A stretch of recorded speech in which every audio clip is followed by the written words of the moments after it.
Hi, it's Matthew Dixon. I've had a bit of a health scare. It's okay. It was a scare and that's all, but a scare nonetheless. I'm doing not too bad. But I thought it could have been something a lot worse. And I've been getting over a cold the last week, and the last couple of days I've been starting to feel better. But what happened was there was this pressure behind my eyes and around my skull, mostly when I bent down or coughed or sneezed. And I've never had pressure like that before in my head. And the first time I got that, I thought, Matthew, what if there's something wrong? Like, I don't know, aneurysm, stroke, brain troubles, brain bleeding. I didn't really know. Um, and that was a couple days ago, and I did not get help for it. And the first thing I thought of is when I first felt it was that I should get help, and I didn't. And so anyway, today I was talking to a friend who's a dietitian in a hospital, and he said, Matthew, I'm not an expert on this sort of stuff, but I am no stranger to hospitals. He said, you need to go to the hospital to get that checked out. He says, you could be fine, but just need to get it checked out because then you'll know, because it could be something a lot worse. He also said that not just because of the pressure, but also because I'm a bit hoarse the last couple days.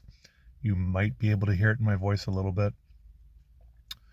I thought it might just be getting over a cold.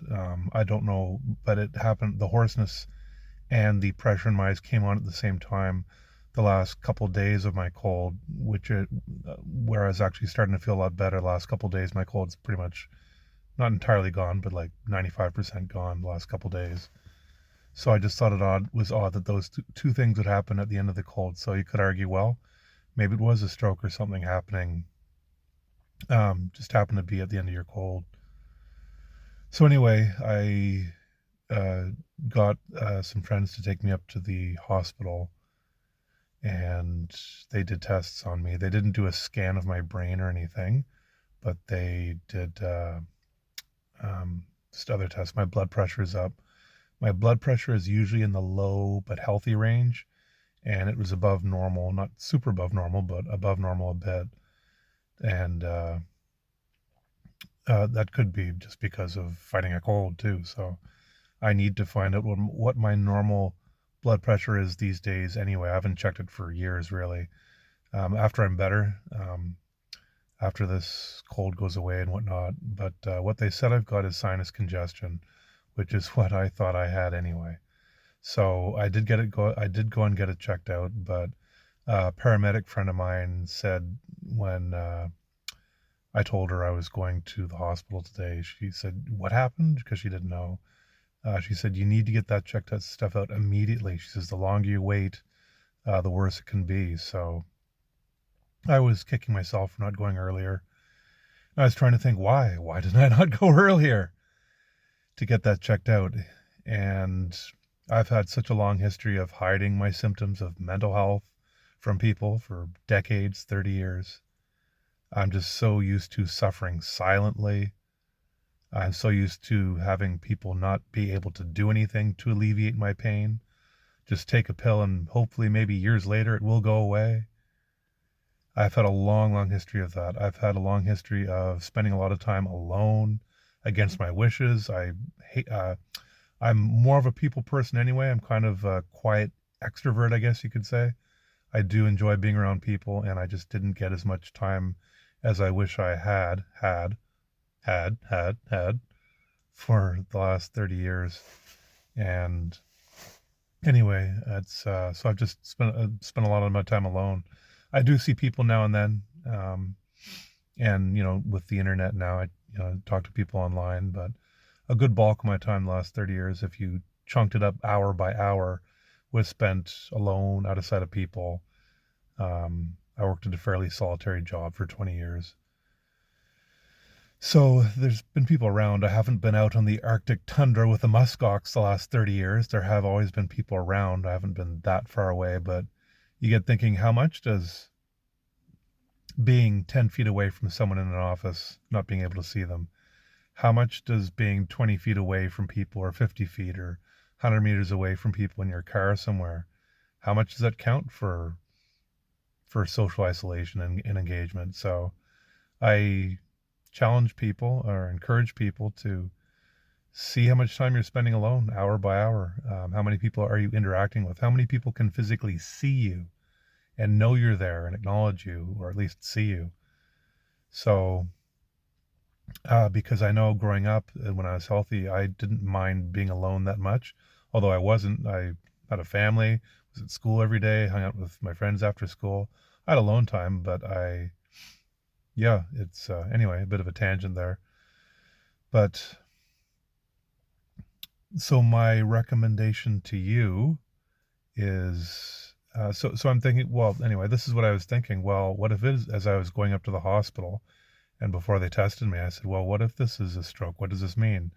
My paramedic friend said that a small stroke, because it was fairly small, I had no other symptoms than those two things.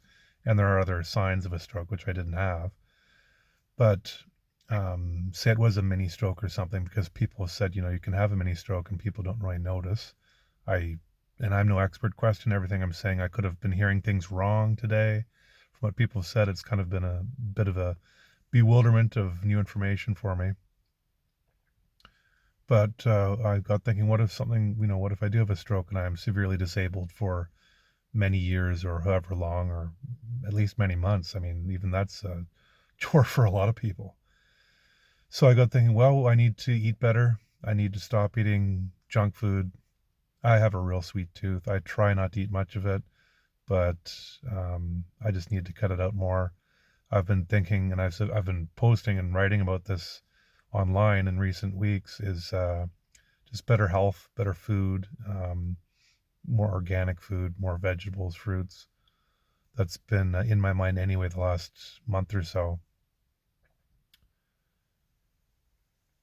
And exercise, I've done very little exercise, not even walking really, since my bike trip across Canada ended in September about 3 months ago. I've just been so tired of being alone and exercising alone. And plus doing a trip like that, you can get a bit into the doldrums afterwards. It's, uh,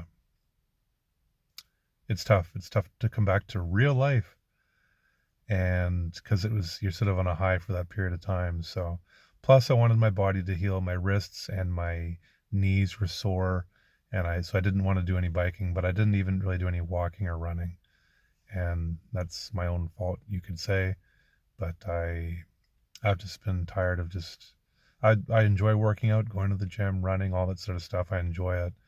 I'm just tired of doing it all by myself, because what exercise I have done the last 30 years has mostly been by myself. And with schizophrenia, it's hard to motivate yourself.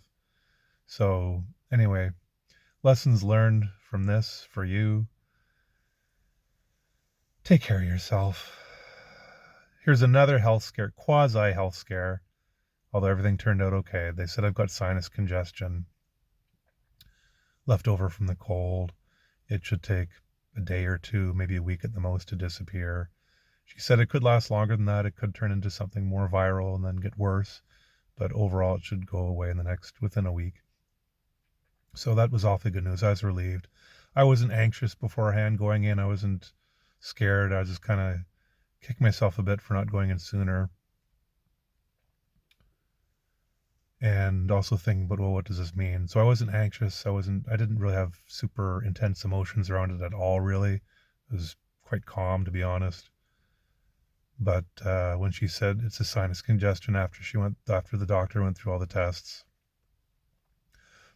I was relieved. Thank you. Thank you, because my life could be very different right now if it was a stroke or something like that. So anyway, so here's just another person, one of millions on YouTube, telling you to take better care of yourself. I could easily just sit here and not say any of this, not put on YouTube, but I'm sharing this to let you know more about what's going on in my life, and hopefully give you some encouragement to take care of yourself. It's, yeah.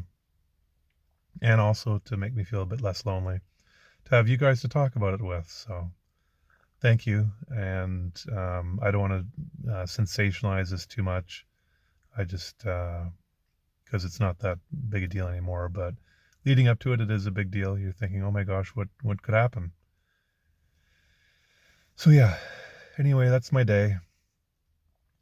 And take care of yourself.